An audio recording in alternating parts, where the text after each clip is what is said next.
Picture this. You've been faithfully showing up, serving, loving, praying, and still you don't see the breakthrough you're longing for.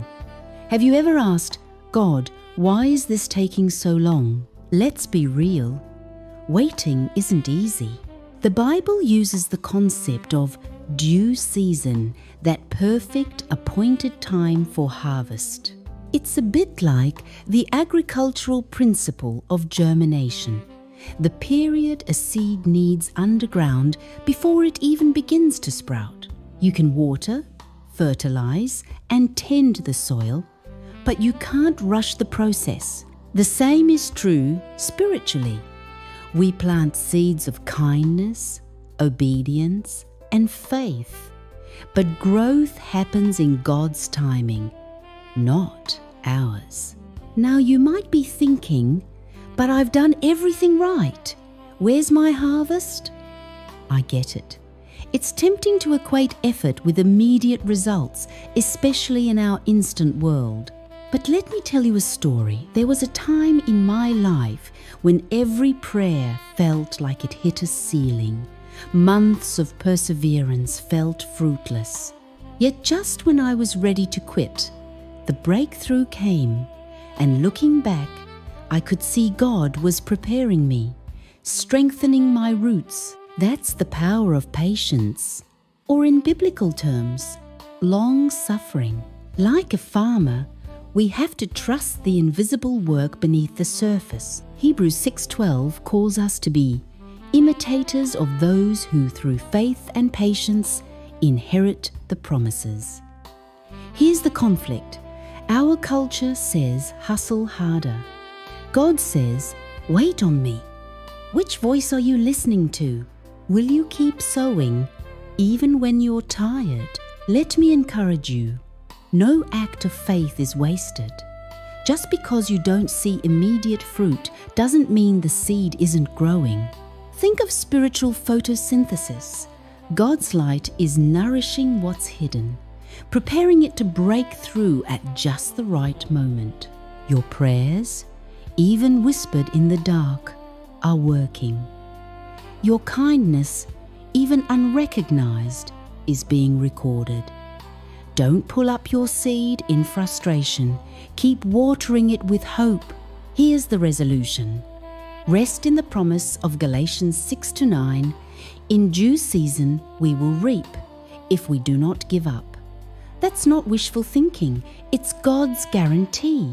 So today, keep your hands steady and your heart expectant. The God who set the rhythms of day and night knows exactly when your season will change.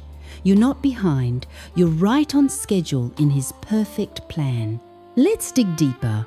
Why does God value patience so highly? Why doesn't He just give us instant results? Think about muscle growth, which is really a process of micro-tears, and rebuilding a technical term called hypertrophy. Spiritually, endurance works the same way. God allows waiting seasons to stretch our faith, to build character, and to deepen our dependence on Him. If breakthroughs came overnight, we'd miss out on the maturity that only time can produce. Maybe you're asking, how do I keep going when my strength runs out? Here's where spiritual photosynthesis comes in again. Just as plants turn sunlight into energy, prayer transforms waiting into growth. James 1-4 says, "Let perseverance finish its work, so that you may be mature and complete, not lacking anything." The setup, waiting, the conflict, weariness and doubt. The resolution? God's grace meeting us right where we are. I remember a season when every door seemed closed. I started questioning, is God even listening? But it was in those hidden stretches, those silent mornings with my Bible open, that my roots grew deep. Have you ever noticed that oak trees, known for their strength, take decades to reach full maturity? Their slow growth ensures stability, Our spiritual lives work the same way. Fast fruit can be fleeting, but slow growth is sustainable. Now, let's get practical. How do you cultivate endurance? First, guard your input. Fill your mind with God's promises, not just your problems. Second, set rhythms of rest and worship, just like the biblical concept of Sabbath. Third, stay connected to community because isolation saps strength. If you're tempted to quit, reach out to someone who'll pray with you and remind you of your calling. So if you're in a waiting season, know this: God's delays are not His denials. You're being prepared, not punished. Hold on, keep pressing in, and trust that in due season, your harvest will come. You're not waiting in vain. You're growing stronger, deeper, and more resilient for what's ahead. Finally, let's talk about recognizing your due season when it arrives. How do you know when it's time to reap what you've sown? Sometimes, after a long stretch of waiting, we almost miss the moments of breakthrough, like someone who plants a vineyard but forgets to celebrate the first grapes. Now you might wonder, what if I don't recognize my harvest? Here's a practical analogy. Imagine a student who studies for months and then, when the exam results come in, doubts they earned the grade. That's what can happen spiritually. When God begins to answer your prayers, don't minimize or second guess it. Receive it with gratitude. The divine appointment, those orchestrated moments when everything comes together, are a sign that God is honoring your faith. Let me tell you a story. I once knew a mother who prayed for her prodigal child for over a decade.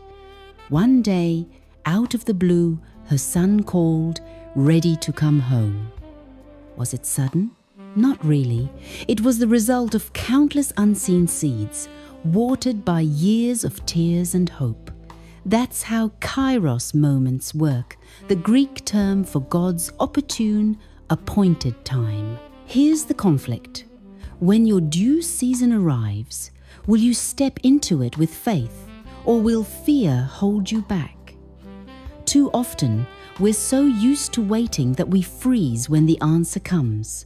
What if today is your day to apply for that opportunity, mend that relationship, or share your story? Here's the resolution.